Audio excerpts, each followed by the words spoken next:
नमस्कार दोस्तों, पीसीएस अभ्यास के ऑनलाइन स्टडी प्लेटफॉर्म में मैं निशांत आप सभी का स्वागत करता हूं। और आज हमारी है इंडियन पॉलिटी के लेक्चर नंबर 10। ध्यान देना, लगभग एक तिहाई आपकी इंडियन पॉलिटी समाप्त भी हो चुकी है। ठीक है, तो ये जो हमारा सिलसिला है ये चलता रहेगा, इसके लिए एकदम निश्चिंत रहना आप लोग। आपसे जो मैंने वादा किया कि जीएस पे बहुत इन डिटेल क्लास जब तक आपकी परीक्षा आएगी मैक्सिमम सब्जेक्ट पे हम करा देंगे धीरे धीरे। बस आप डेली आधे घंटे से 45 मिनट का टाइम देना होगा, प्लस जिस कंटेंट को आपको प्रैक्टिस करा रहा हूं मेरे भाई जाके उसको पूर्वावलोकन से जरूर इन डिटेल सॉल्व करना। आपको ये नहीं कि हमको जो फैक्चुअली मिल जा रहा है बस वही देख के हम आगे बढ़ जाएंगे।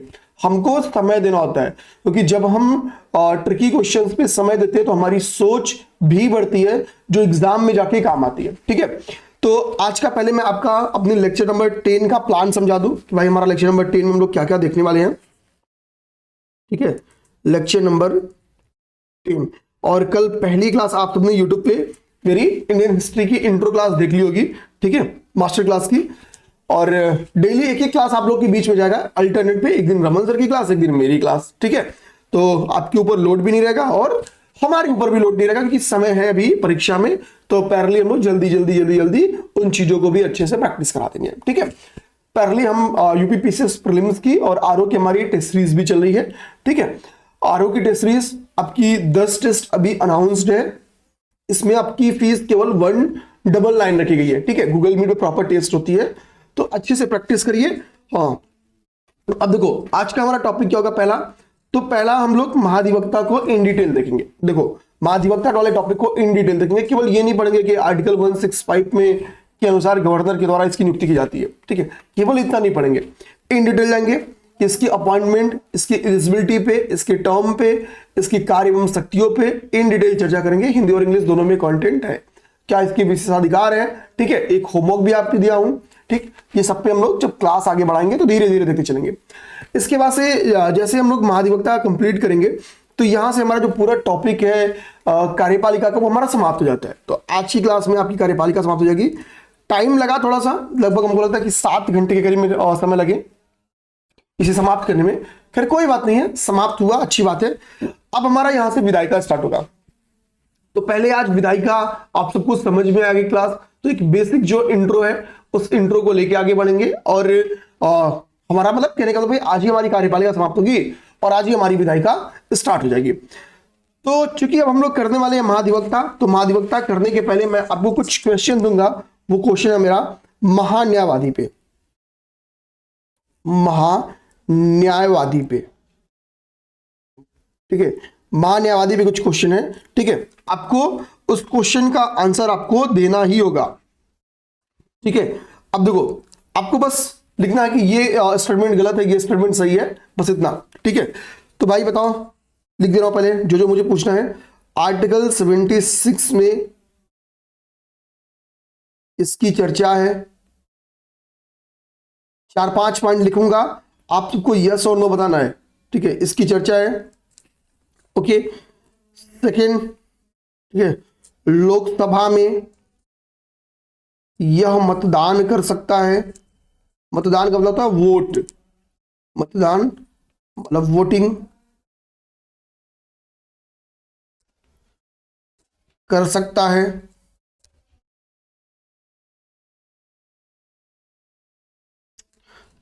तीसरा, यह पीएम की मर्जी से, पीएम की मर्जी से अपने पद पर, राष्ट्रपति के प्रसाद पर्यंत की जगह पे, भाई राष्ट्रपति क्या करता है, मंत्रिपरिषद की सलाह पे ही काम करता है।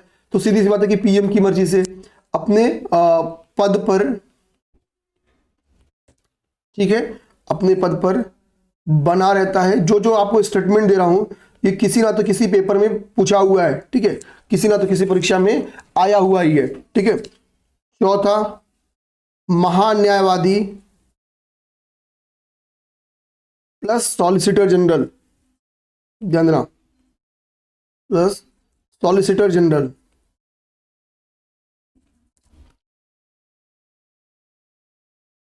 ठीक है, जनरल ये क्या होते हैं, संसद की बैठक में भाग ले सकते हैं। संसद की बैठक में भाग ले सकते हैं, यानी ठीक है, पार्लियामेंट की जो कार्यवाही है उसमें पार्टिसिपेट कर सकते हैं। ठीक है, ठीक। पांचवा, ठीक, यह लोकसभा की जो समितियां होती हैं, तो लोकसभा की जो कमिटीज बनती हैं, तो लोकसभा की समितियों का सदस्य बन सकता है, सदस्य बन सकता है। ठीक है, अब इस पे क्या करना है आपको, यस और नो का कमेंट करना है, यस या नो। या ब्रैकेट बना देता हूं। ठीक है, आपको बताना है, अगर बस ऐसे कर दीजिएगा, पहला दूसरा तीसरा चौथा गलत है, पांचवा सही है, या पांचवा चौथा तीसरा दूसरा गलत है, पहला सही है, ऐसे। ठीक है, आपको कमेंट करना है। अब हम लोग आते हैं अपने और टॉपिक पे, वो हमारा महाधिवक्ता। ये कमेंट करके आपको बताना है, या फिर लिख भी दूं कहीं हैशटैग कमेंट, हैशटैग कमेंट। एक एक चीज इन डिटेल समझे, कॉन्सेप्चुअली। देखो भाई, जो कॉन्सेप्चुअली भी चीजें लेते चल रहा है वही समझ में आएगा, उसी को आंसर वो मिल पाएगा। ठीक है, समझाते चल रहा हूं, वहां पे कोई दिक्कत किसी को नहीं आएगी। अब हम लोग आते हैं अपना टॉपिक देखते हैं, वो है एडवोकेट जनरल, महाधिवक्ता। तो महाधिवक्ता के ऊपर चर्चा करें तो मैंने जानबूझ के आप देखोगे कि महान्यायवादी आपकी समझाया, क्योंकि सेम प्रोसेस। अब समझो, आर्टिकल 165 अनुच्छेद 165 में इस बात की चर्चा है, किसके ऊपर, तो वो appointment of the advocate general, महाधिवक्ता की नियुक्ति के ऊपर चर्चा किया गया है। और कहा गया है कि इसकी नियुक्ति कौन करेगा, तो गवर्नर के द्वारा इसकी नियुक्ति की जाती है। और गवर्नर नॉर्मली मंत्रिपरिषद की सलाह के अकॉर्डिंग ही काम करेगा। ठीक है, तो उसमें कोई दिक्कत की बात नहीं है कि अपने मन से करेगा। ठीक, तो ध्यान देना, महाधिवक्ता की नियुक्ति राज्यपाल द्वारा की जाती है। यह क्या होता है, तो ये सरकार का सर्वोच्च विधि अधिकारी होता है, हाईएस्ट लॉ ऑफिसर होगा। ठीक है, तो ये अगला इंपॉर्टेंट है कि राज्य सरकार का, ध्यान देना, सर्वोच्च विधि अधिकारी होता है। ठीक, तो इसकी नियुक्ति किसके द्वारा की जाती है, गवर्नर के द्वारा। और ये राज्य सरकार का, स्टेट गवर्नमेंट का क्या होता है, उच्च विधि अधिकारी होता है, हाईएस्ट लॉ ऑफिसर होता है। अब हम लोग इसकी एलिजिबिलिटी की बात करें तो अभी चूंकि हम लोग न्यायालय पढ़ने, जुडिशरी जब पढ़ेंगे तो वहां पे सुप्रीम कोर्ट और हाई कोर्ट देखेंगे। सुप्रीम कोर्ट और हाई कोर्ट के जजों की क्या योग्यताएं हैं उसको देखेंगे। तो यहां पे क्या लिख रहा है कि इसकी एलिजिबिलिटी ये है कि उच्च न्यायालय के न्यायाधीश हाई कोर्ट का जज बनने की वो योग्यता रखते हो। अब बात आएगी सर हाई कोर्ट का जज बनने की योग्यता क्या है, तो अभी जस्ट आगे पढ़ेंगे। जैसे मैंने आपसे कई जगहों पे बताया कि लोकसभा का सदस्य बनने की योग्यता रखता हो, राज्यसभा का सदस्य बनने की योग्यता रखता हो, तो मैंने बोला कि भी जब लोकसभा और राज्यसभा पढ़ाऊंगा तो वहां समझाऊंगा। तो आपकी आज से तो वो टॉपिक स्टार्ट हो जाएगा, तो धीरे धीरे वो चीजें हम समझना स्टार्ट कर देंगे, वो चीजें हम लोग समझना स्टार्ट कर देंगे। ठीक है, तो इसी तरीके से इसका योग्यता जब हम लोग हाई कोर्ट पढ़ेंगे तो वहां पे देखेंगे। अभी बस एक लाइन याद करो। अब इसका कार्यकाल क्या है, तो सामान्यतया तो इसका कार्यकाल अगर जनरली देखा जाए तो भाई 5 ईयर इसका कार्यकाल होता है, 5 साल इसका कार्यकाल होता है। कार्यकाल कितना होगा, 5 साल होगा। लेकिन यह भी राज्यपाल की प्रसाद पर्यंत या इच्छा के अनुसार अपने पद पे रहते हैं। तो यह भी क्या है, गवर्नर के ऊपर डिपेंड है। किसके ऊपर डिपेंड है कि भाई गवर्नर इनको कब तक रखते हैं, ये इनके ऊपर डिपेंड है। तो गवर्नर, ठीक है, गवर्नर के ऊपर यह बात क्या है, निर्धारित है। 5 साल के पहले भी इनकी कार्यकाल समाप्त हो सकती है। तो नहीं, राज्यपाल के प्रसाद पर्यंत पद बोले तो ज्यादा सही रहेगा। ठीक है, तो कार्यकाल सामान्यतः 5 वर्ष का होता है और गवर्नर के प्रसाद पर्यंत पद है। ठीक है, अब यहां पर ध्यान देना होगा कि वर्तमान में यूपी के महाधिवक्ता प्रथम, यूपी के प्रथम, उत्तर प्रदेश के प्रथम महाधिवक्ता का नाम बताओ। उत्तर प्रदेश के प्रथम महाधिवक्ता का आपको नाम बताना है, पहला काम। दूसरा काम, वर्तमान में यूपी के कौन, देखना वर्तमान में उत्तर प्रदेश के महाधिवक्ता कौन है, ये आपको बताना है। उत्तर प्रदेश के महाधिवक्ता कौन है, ठीक है, महाधिवक्ता कौन है, ये दो आपका दे दिया मैंने होमवर्क, जिसको आपको कमेंट करके बताना है। ओके, आइए अब हम लोग देखते हैं इनके वेतन। देखो कहीं भी वेतन वर्ड का आपके कॉन्स्टिट्यूशन में ऐसा प्रयोग नहीं है कि इनको क्या वेतन दिया जाएगा, या वेतन टर्म्स नहीं है। जिस टर्म्स का योग है वो है पारिश्रमिक, भाई काम कर रहे हैं। ठीक है, तो ये क्या है, यह राज्य के क्या है, राज्य के सर्वोच्च विधि अधिकारी है। तो इनको जो पारिश्रमिक के रूप में मिलेगा वो राज्य की संचित निधि से मिलेगा, और राज्य की संचित निधि से कितना मिलेगा वो गवर्नर डिसाइड करेगा, वो गवर्नर के द्वारा निर्धारित किया जाएगा। यानी इनका वेतन पूर्व निर्धारित नहीं है, राज्यपाल के द्वारा इनका वेतन निर्धारित किया जाएगा। ओके, तो वेतन हो गया।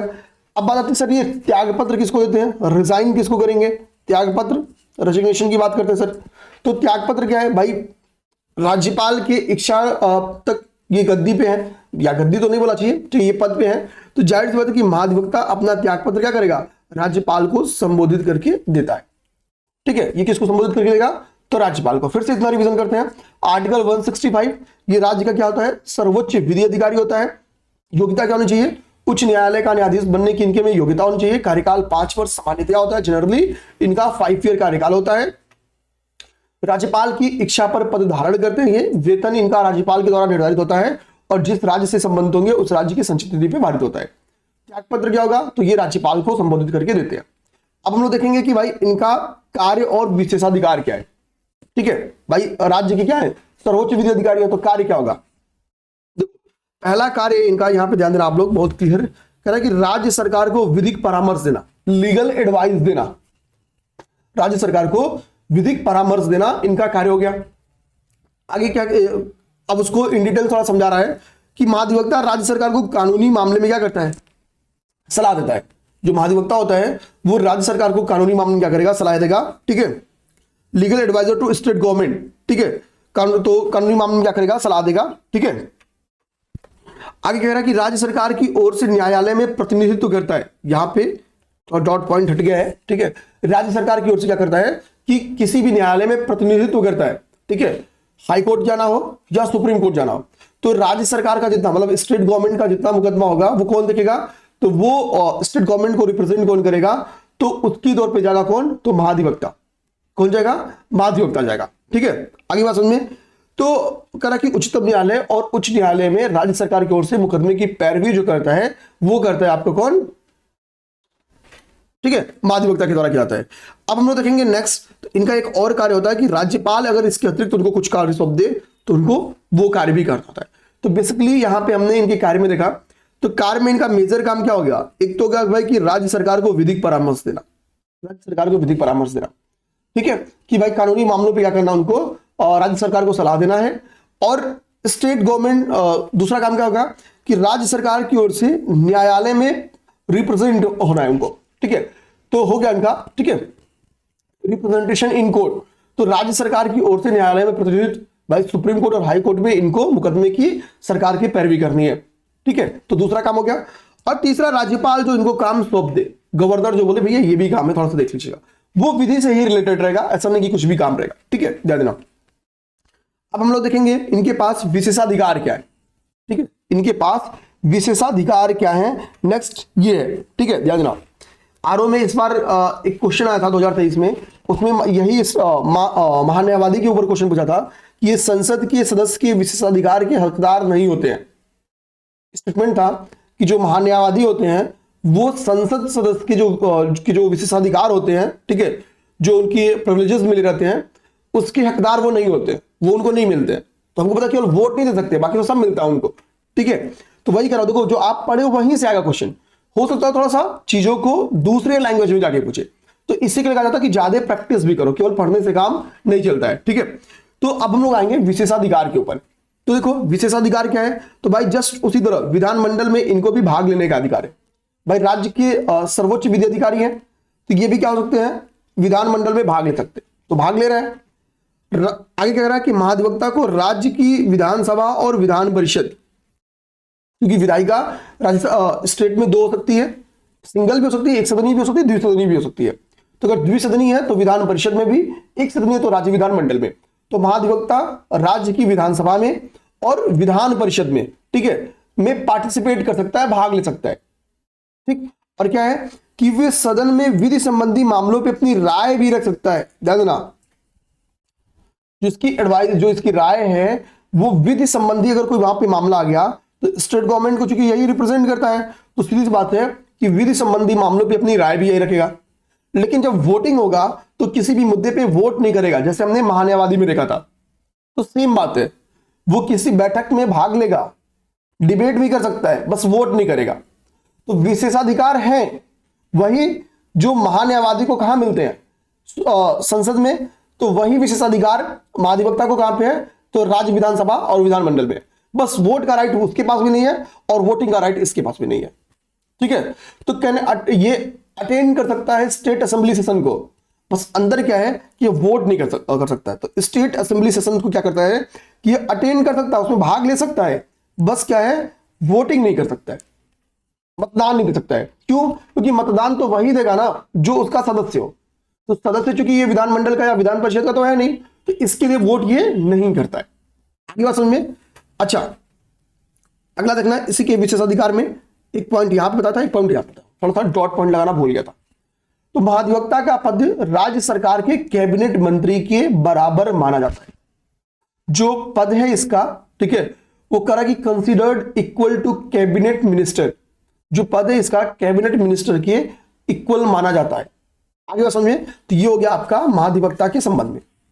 अब हमारा एक यहाँ पे होमवर्क है बहुत प्यारा सा, ध्यान देना। होमवर्क इंग्लिश में नहीं है, कोई नहीं, समझ में आएगा, ठीक है। वो कह रहा कि क्या महाधिवक्ता के संदर्भ में एक स्टेटमेंट है मेरा कि जो महाधिवक्ता है, जो एडवोकेट जनरल है, वो राज्य सरकार का कानूनी प्रतिनिधित्व करता है। तो हमने देखा कि भाई वो क्या है कि सुप्रीम कोर्ट हो, हाई कोर्ट हो, तो वहां पे स्टेट गवर्नमेंट के मुकदमे की पैरवी कौन करता है? ये स्टेटमेंट ध्यान देना, ये वाला स्टेटमेंट, ये स्टेटमेंट। तो वह उच्च न्यायालय यानी हाई कोर्ट और सुप्रीम कोर्ट में राज्य सरकार के मुकदमे की पैरवी करता है। Appear in the high court and supreme court on the behalf of state, ये तो हमने ऑलरेडी पढ़ा। लेकिन बात आ रहा है कि क्या इसके साथ यहां पे कह रहा है कि वह वकील के रूप में भी प्रैक्टिस कर सकता है? यस या नो, ये कमेंट करके बताना है। मतलब एक तो क्या है कि वो स्टेट गवर्नमेंट के बिहाफ में सुप्रीम कोर्ट और हाई कोर्ट में तो जा रहा है, राज्य का सर्वोच्च विधि अधिकारी है, क्या वो इसके अलावा प्राइवेट प्रैक्टिस भी कर सकता है एक वकील के रूप में? यहां पे क्या लिखा है? एक स्वतंत्र वकील के रूप में भी, एक स्वतंत्र वकील के रूप में भी क्या वो हाई कोर्ट और सुप्रीम कोर्ट में प्रैक्टिस कर सकता है? क्वेश्चन बहुत इंपॉर्टेंट है मेरे भाई, इसको यस और नो में आंसर तुक्का मार के मत देना। नहीं पता होगा तो पढ़ के देना। देखो अगर आप तुक्का मारोगे तो जाहिर सी बात है कि मैक्सिमम आपके दिमाग में वही आ जाएगा, तो वही तुक्का आपके दिमाग में रहेगा। और अगर तुक्का गलत लग गया है तो एग्जाम में भी गलत हो जाएगा, ठीक है। तो होमवर्क को मेरे भाई बहुत क्लियर, बहुत अच्छे से आपको करना होगा और करके ही देना होगा। उसको ऐसे रैंडम नहीं मार देना था, कौन सा मास्टर साहब देख रहे हैं यार, मार दो, ठीक है। आगे बात समझे? तो होमवर्क भी बहुत ध्यान से दिया जा रहा है, बहुत धैर्य से दिया जा रहा है। तो एक तो होमवर्क आपको मैंने स्टार्ट में ही महान्यायवादी के ऊपर दिया था, ओके। ये एक बेसिक इंफॉर्मेशन आपसे जाना चाहा, जो कि आप गूगल करके बता सकते हो कि प्रथम महाधिवक्ता कौन है। ये गूगल ही करता है, मैं जानबूझ के इसको दिया हूं। वर्तमान में उत्तर प्रदेश के जो महाधिवक्ता है, जो एडवोकेट जनरल, वो कौन है, ठीक। बाकी एडवोकेट जनरल से हमने संबंधित बहुत सारी चीजें देखी, लगभग 8-10 मिनट हमने समझ लिया। अब इसके बाद से हमारी स्टार्ट होती है विधायिका। विधायिका का काम क्या है? विधान बनाना, लॉज बनाना, कानून बनाना। तो अब विधायिका की बात करेंगे तो सेंटर में केंद्र की विधायिका है और स्टेट में राज्य की विधायिका है। जो हम लोग केंद्र की विधायिका को क्या कहते हैं? पार्लियामेंट या संसद कहेंगे, पार्लियामेंट कहेंगे, ठीक है, संसद कहेंगे। और राज्य की विधायिका को हम लोग राज्य विधानमंडल के नाम से जानते हैं, आरबीएम लिख दिया और राज्य विधानमंडल। लेकिन हम संसद के रूप में, अच्छा ये बताओ ये किस आर्टिकल में ये बात मेंशन है? चलो भाई बताओ, ये पेपर में क्वेश्चन आ सकता है और आया हुआ क्वेश्चन है। तो आपको बताना है कि किस आर्टिकल में कहा गया है कि संसद के 3 अंग है, यानी राष्ट्रपति है, लोकसभा है और राज्यसभा। संसद यानी इनसे मिलकर बनती है। किस आर्टिकल में इस बात का प्रावधान है कि राष्ट्रपति, लोकसभा और राज्यसभा से मिलकर क्या होती है? आपकी संसद बनती है, ठीक है, ओके। किस आर्टिकल में? आ जाओ, देखो संसद के ऊपर चर्चा तो आपके आर्टिकल 79 टू 122 में 122 में चर्चा किया गया है। अनुच्छेद 79 से 122 में चर्चा आपकी पार्लियामेंट में है। तो कौन सा आर्टिकल ऐसा कहता है? चलो यहां पे आपको ऑप्शन देता हूं। आर्टिकल 79, सबसे पहले यहीं से स्टार्ट करता हूं। आर्टिकल 80, ठीक है, आर्टिकल 81 और आर्टिकल 82, ये 4 आर्टिकल्स हैं। इसका आंसर क्या होगा? तो आंसर होगा आर्टिकल 79, आर्टिकल 79। चलो भाई बता देता हूं, सब चीज बोलोगे नहीं तो होमवर्क दे रहा है, ठीक है। आर्टिकल 79, तो अनुच्छेद 79 क्या कहता है कि संघ के लिए यानी सेंटर के लिए क्या होगा कि एक संसद होगी जो राष्ट्रपति से यानी प्रेसिडेंट से और लोकसभा और राज्यसभा से मिलकर बनेगी। देखो लोकसभा या राज्यसभा का अंग तो नहीं होता राष्ट्रपति, लेकिन हमको पता कि कोई भी कानून तभी मतलब कोई भी विधेयक तभी कानून बनेगा जब राष्ट्रपति की सहमति रहेगी। यही रीजन है इसको अभिन्न अंग माना जाता है। बस मेंबर ये नहीं है किसी का, ठीक है, इसका मेंबर नहीं है, ठीक है। सदन का मेंबर नहीं किसी, लेकिन संसद का अभिन्न हिस्सा क्यों है? क्योंकि बिना इसके कोई भी विधेयक कानून बन ही नहीं पाएगा। ठीक है, अब आते हैं यहां पे राज्य की विधायिका टर्म्स। राज्य विधानमंडल, तो राज्य विधानमंडल एक सदनी भी हो सकता है। ठीक है, फॉर एग्जाम्पल वेस्ट बंगाल, केरला, बहुत सारे ऐसे जगह हैं। और द्विसदनी भी हो सकता है। हमको पता है वर्तमान में कुल कितने स्टेट हैं? 28 स्टेट हैं और 8 क्या है? यूनियन टेरिटरीज हैं। 8 यूनियन टेरिटरीज हैं, यूटी है 8, और 28 क्या है? स्टेट है, 28 स्टेट है। तो समझो बात को भाई। अब आपसे क्वेश्चन आ सकता है कि द्विसदनी विधायिका यानी कहां पे राज्य विधानमंडल और विधान परिषद दोनों स्टेबल है? दोनों है। बीच में ट्राई कर किया पश्चिम बंगाल ने भी कि भाई वो बन जाए, क्योंकि सीएम साहब चुनाव हार चुके थे, तो उनको विधान परिषद का सदस्य बनना जरूरी था 6 महीने के अंदर, या फिर भाई वो एक किसी सीट से विधायक बन जाए 6 महीने के अंदर। क्या ठीक है, वो एक अलग का मुद्दा है। अब चूंकि इसको भी हम लोग आगे करने वाले हैं, लेकिन अगर आप बता दोगे तो अच्छी बात रहेगी कि कितने राज्यों में 6, 7, 8 ऑप्शन ले लो आप, कितने राज्यों में द्विसदनीय, राज्य वर्ड का मैं यूज करो केंद्र, ठीक है, ध्यान देना, कितने राज्यों में द्विसदनीय विधायिका मौजूद है। ओके, अब हम लोग चूंकि पढ़ना हमको पहले स्टार्ट करना है पार्लियामेंट से, संसद से, तो हम लोग स्टार्ट करते हैं अपने पार्लियामेंट से, संसद से स्टार्ट करते हैं। तो हमको बताया कि हम लोग पार्लियामेंट को देखें, सदन को देखें, तो लोकसभा हो गया और राज्यसभा हो गया। राष्ट्रपति तो हमने इन डिटेल ऑलरेडी पढ़ रखा है, तुमको राष्ट्रपति पढ़ने की आवश्यकता भी नहीं है, ऑलरेडी हमने खत्म कर लिया है। लोकसभा, अगर आपसे पेपर में क्वेश्चन है कि भाई लोकसभा और राज्यसभा का गठन कब हुआ, तो 1952, कब? 1952 में इसका गठन हुआ, 1952 में। अब लोकसभा क्या है? तो लोकसभा के बारे में कहा जाता है कि भाई लोकसभा एक अस्थायी सदन है, टेम्पोररी हाउस है। इसके लिए रीजन क्या है? टेम्पोररी हाउस क्यों बना जाता है? नॉर्मली लोकसभा का कार्यकाल कितना होता है? 5 ईयर का होता है, लेकिन कब तक? जब तक जो वर्तमान सरकार है, जो बहुमत दल की सरकार है, जो बहुमत प्राप्त सरकार है या मिलीजुली सरकार भी है, अगर वो करिश्माई नंबर पा रही है तो भाई वो है। लेकिन अगर इन केस अगर क्या हो भाई, किसी कारण से अल्पमत में आ जाए तो भाई गिरना भी पड़ेगा, शॉर्ट टर्म चुनाव भी हो सकता है, तो इसी के लिए कहा जाता है ये टेम्पोररी हाउस है, अस्थायी है, बदल के आ सकती है, और कोई जरूरी नहीं जो है वही आए, दूसरा आ सकता है। आगे बात समझे। निम्न सदन, लोअर हाउस इसको कहा जाता है, ठीक है, लोअर हाउस कहा जाता है। आगे बात समझे। लोअर हाउस कहने के पीछे का रीजन क्या होगा? आप सोचो, निम्न सदन इसको क्यों कहा जाता है? ठीक है, कमेंट करके बताएगा क्या कि इसको निम्न सदन क्यों कहा जाता है? अच्छा, इसको पीपल्स हाउस या जनता का सदन कहा जाता है, क्यों भाई? इसके जो मेंबर्स होते हैं वो जनता के द्वारा डायरेक्ट चुने गए होते हैं। इसके जो लोग होते हैं वो जनता के द्वारा डायरेक्ट चुने गए लोग होते हैं। ठीक है, प्रथम सदन क्यों कहा जाता है? क्योंकि बहुत सारे विधेयक ऐसे होते हैं कि जो कहां पे आते हैं? केवल और केवल लोकसभा में आते हैं, तो ताकत में कई जगह लोकसभा लीड करती है। निम्न सदन क्यों है? देखो, राज्यसभा को उच्च सदन कहने के पीछे का रीजन क्या है? ठीक है, उच्च सदन राज्यसभा को, निम्न सदन लोकसभा को कहते हैं, क्योंकि हमने जब राष्ट्रपति पढ़ा तो हमको पता कि 12 सदस्यों का मनोनयन करते हैं, जो क्या होते हैं, जो एक्सपर्ट होते हैं विभिन्न एरियाज के, हमने क्लियर पढ़ा है। तो वो क्या होते हैं? वो इसको विशेषज्ञ प्रदान करते हैं, तो ये उच्च सदन हो गया। द्वितीय सदन क्यों हो गया? क्योंकि भाई ये यहाँ पे, ठीक है, कुछ मामलों में ये डिफरेंस है, मतलब जैसे प्रथम सदन में क्या है कि कई सारे विधेयक केवल कहां पे आते हैं? लोकसभा में आते हैं, तो सिंपल सी बात है, इसके आधार पर इसको हम लोग द्वितीय सदन कहेंगे। अस्थाई सदन क्यों कहते हैं? तो अस्थाई सदन इसको क्यों कहते हैं, अभी आगे सदन पढ़ेंगे, क्योंकि कभी भंग ही नहीं होती है। क्यों भंग नहीं होती है ये हम लोग आगे पढ़ेंगे अभी जस्ट, ठीक है। अच्छा, इसको हम लोग राज्यों का सदन भी कहते हैं, क्यों? क्योंकि इसमें स्टेट पार्टिसिपेशन होता है, राज्यों का इसमें भाग, मतलब राज्यों से मिलकर बनती है। ठीक है, डायरेक्ट इलेक्शन मतलब हमने नहीं चुनते हैं, बट इसमें क्या है? राज्यों का पार्टिसिपेशन होता है, इसके आधार पर इसको हम लोग राज्यों का भी सदन कहते हैं। ओके, अब हम लोग थोड़ा सा इसी को इन डिटेल समझने की कोशिश करते हैं। ठीक है, जैसे हम लोग कार्यकाल की बात करें तो कार्यकाल क्या है? लोकसभा का कार्यकाल 5 वर्ष का होता है, लेकिन विभिन्न परिस्थितियों में 5 वर्ष के पहले भी ये निपट सकते हैं। तो 5 वर्ष के पहले भी निपट सकते हैं, इसी के लिए इसको हम लोग क्या कहते हैं? अस्थायी सदन कहते हैं लोकसभा को, इसी के लिए हम इसको अस्थायी सदन कहते हैं। अच्छा, विभिन्न परिस्थितियों में इसका कार्यकाल बढ़ भी सकता है। आपातकाल हमने इन डिटेल पढ़ा, तो बस वही हालचाल है। ठीक है, अच्छा, अब इसको हम लोग अस्थायी सदन क्यों कहते हैं? मैंने आपसे बोला ना कि राज्यसभा को हम लोग क्या कहते हैं? राज्यसभा को हम लोग अस्थायी सदन कहते हैं, राज्यसभा को अस्थायी सदन कहते हैं। ठीक है, परमानेंट हाउस कहते हैं। क्यों कहते हैं? तो इसके पीछे का रीजन है, इसको परमानेंट हाउस इसलिए कहते हैं क्योंकि इसे भंग नहीं किया सकता, इसे डिसॉल्व नहीं किया सकता। डिसॉल्व क्यों नहीं किया सकता?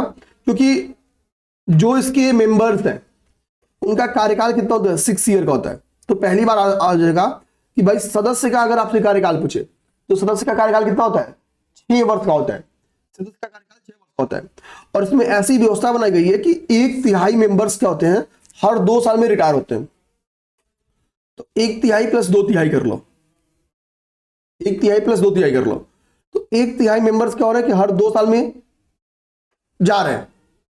तो हर 2 साल में जा रहे हैं तो यानी 1/3 मेंबर्स का फिर नया चयन भी तो होगा, फिर वो आएंगे, फिर अगली बार जिनका 6 साल पूरा होगा वो हर 2 साल में वो निपटेंगे, फिर 1/3 आएंगे। तो कहने का मतलब क्या है कि इसमें ये कभी डिसॉल्व हो ही नहीं सकती है, क्योंकि केवल 1/3 मेंबर रिटायर होते हैं और उनका भी नया चयन हो जाता है।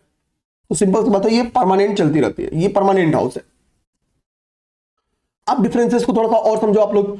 डिफरेंस को और समझेंगे तो एक तो डिफरेंस आपका क्वालिफिकेशन के आधार पे देखोगे, अगर योग्यता के आधार पे, तो एज के बेस्ड भी है, ठीक है, एज के बेस्ड भी है, ठीक है,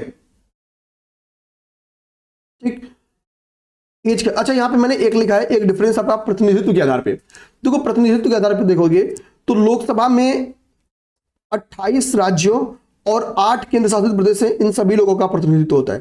सारे यूटीज और सारे स्टेट का प्रतिनिधित्व होता है, ठीक है। यहाँ पे स्टेट और यहाँ पे हो गया यूटीज। लेकिन हम लोग बात अगर राज्यसभा की करें तो इसमें स्टेट का तो सारे का प्रतिनिधित्व होता है, ठीक है। लेकिन यूटीज में आप देखोगे तो भाई केवल कितनी यूटी? तो एक तो दिल्ली, दूसरी पुदुचेरी,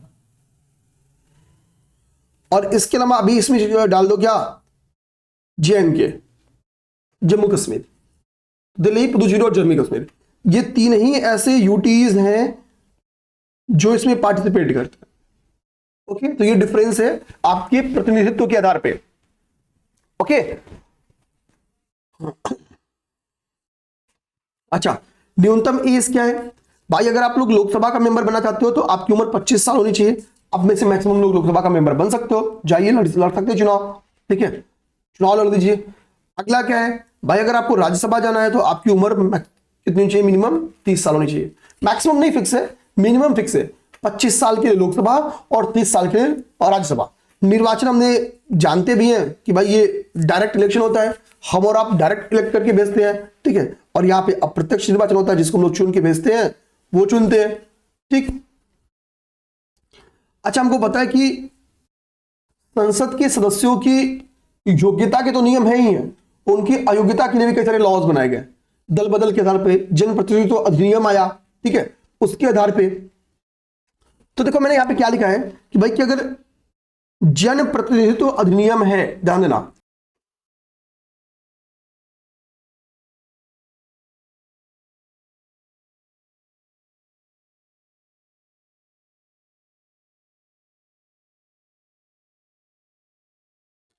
ठीक है, पीपल एक्ट, ठीक है। तो इसके ऊपर अंतिम निर्णय कौन लेगा? तो इसकी तरह इस नियम की वजह से अगर किसी भी मेंबर को, किसी भी सदस्य को, चाहे वो लोकसभा को या राज्यसभा को, अगर अयोग्य घोषित किया जा रहा है तो अंतिम निर्णय राष्ट्रपति लेता है। और राष्ट्रपति कोई निर्णय लेता है तो हमको पता है किसकी सलाह से लेता है? मंत्रिपरिषद की। लेकिन यहां पे मंत्रिपरिषद नहीं है, यही आपसे फंसाएगा, यही आपसे फंसाएगा। तो मंत्रिपरिषद या लोकसभा के अध्यक्ष लिख सकता है। तो राष्ट्रपति यहां पे जो अंतिम निर्णय लेता है वो इलेक्शन कमीशन की सलाह के बाद लेता है। किससे? ईसी की सलाह के बाद लेता है, इलेक्शन कमीशन के। अब देखो बेस क्या है, आधार क्या है? तो किसी, मान लो कि कोई मेंबर हो भाई, शर्त क्या है कि वो हमारे देश का नागरिक होना चाहिए। सिंपल सी बात है, जन्म से हो या बाद में एक्सेप्ट किया हो, तो किसी देश का नागरिक बन जाए वो। हमको पता है कि भाई हमारे यहाँ एकल नागरिकता है, तो आप जैसे ही किसी देश की नागरिकता धारण करेंगे, हमारे यहाँ की नागरिकता ऑटोमेटिकली क्या हुआ? एबॉलिश खत्म हो गया। तो सिंपल से, अब नागरिक ही नहीं है तो आप मेंबर भी नहीं हो सकते हैं। तो एक तो क्या है कि आप किसी देश की नागरिकता अगर धारण कर लेते हैं, एक्वायर कर लेते हैं किसी अदर कंट्री का सिटीजनशिप, तो फिर आप गए। आप अगर संविधान के नियमों के अनुसार भी काम नहीं करते, संविधान में कई सारे जो नियम है, ठीक है, अगर उसके अनुसार काम नहीं करते, does not work according to the rules of the constitution, फिर भी आप गए, ठीक है। तीसरा, अपने चुनावी खर्च देने में समर्थ ना हो। चौथा है 2 वर्ष तक किसी आपराधिक मामले में सजा हो जाए, ठीक है। Conviction in any criminal case for 2 year, ठीक है, तो भी क्या। जैसे अभी बीच में मानहानि के मुकदमे में शायद राहुल गांधी जी की को 2 साल की शायद सजा हो गई थी। हालांकि ठीक है, बाद में सुप्रीम कोर्ट ने वो हटा दिया, ठीक है, वो मैक्सिमम सजा थी तो दे दी गई थी। तो 2 वर्ष की कभी भी किसी को सजा होती है ना, तो होता क्या है कि उसकी सदस्यता चली जाती है, जैसे उनके साथ भी हो गया था, ठीक है, उनके साथ भी हुआ था, ठीक।